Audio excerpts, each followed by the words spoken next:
રમણસિંહ દવે, મહત્વના સમાચાર. પાટીદાર આંદોલન વખતે થયેલા કેસ મુદ્દે મોટા સમાચાર સામે આવ્યા છે. પાટીદાર આંદોલન વખતે થયેલા કેસ પરત ખેંચવામાં આવ્યા છે. તમામ કેસ પરત ખેંચ્યાનો દાવો પાટીદાર નેતા દિનેશ બાંભણિયાએ કર્યો છે. દિનેશ બાંભણિયાએ ટ્વીટ કરી અને સરકારનો આભાર વ્યક્ત કર્યો છે.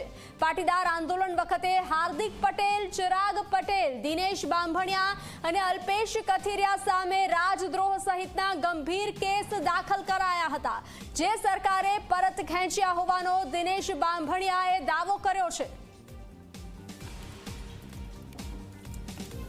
પાટીદાર આંદોલન વખતેના તમામ કેસો પરત ખેંચ્યા હોવાનો દાવો દિનેશ બાંભણિયા કરી રહ્યા છે. સ્વાભાવિક છે કે પાસ આંદોલન વખતે સૌથી વધારે કેસો પણ એમની પર થયા હતા અને ક્યાંક ને ક્યાંક જોવા જઈએ તો સરકાર સામેની જે પાટીદારોની માગણી હતી એ આ જ માગણી હતી, સરકારે પૂરી કરી છે. દિનેશભાઈ, શું કયા પ્રકારના કેસો પાછા ખેંચ્યા છે સરકારે?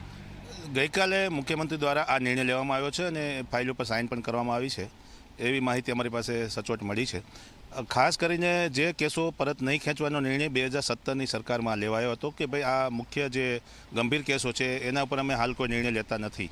જે નિર્ણય ગઈકાલે લેવાયો છે જેમાં રાજદ્રોહ સહિતના 307ના કલમના કેસો છે એ ખાસ ખૂબ જ અમારા માટે મહત્ત્વના હતા, કારણ કે આમાં ઘણા બધા યુવાનો ટોળા એટલે 300-300ના ટોળા એવી રીતે આરોપીઓ બનાવવામાં આવ્યા હતા.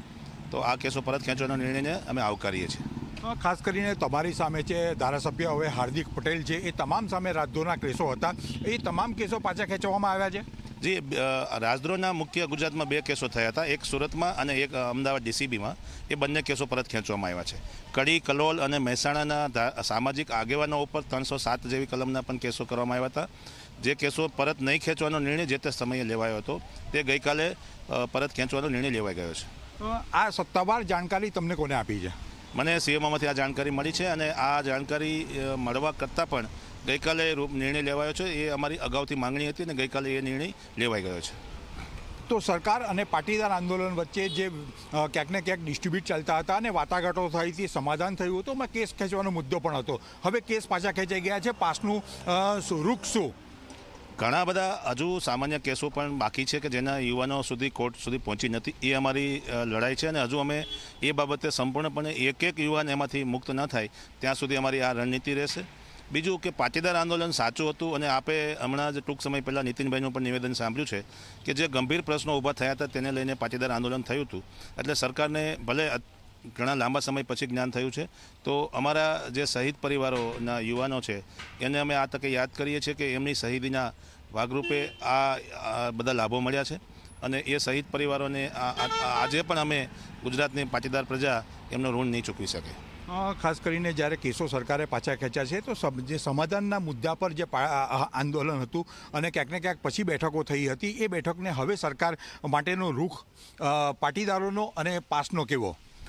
અમારા કેસો પરત ખેંચવાનો નિર્ણય તો ત્યારે જ લેવાઈ ગયો હતો. હજુ અમારી માંગણી બાકી છે કે પુંજ કમિશનના નિર્ણય ઉપર, એના રિપોર્ટ ઉપર જે તે જવાબદાર અધિકારીઓ પર ગુના દાખલ કરવામાં આવે.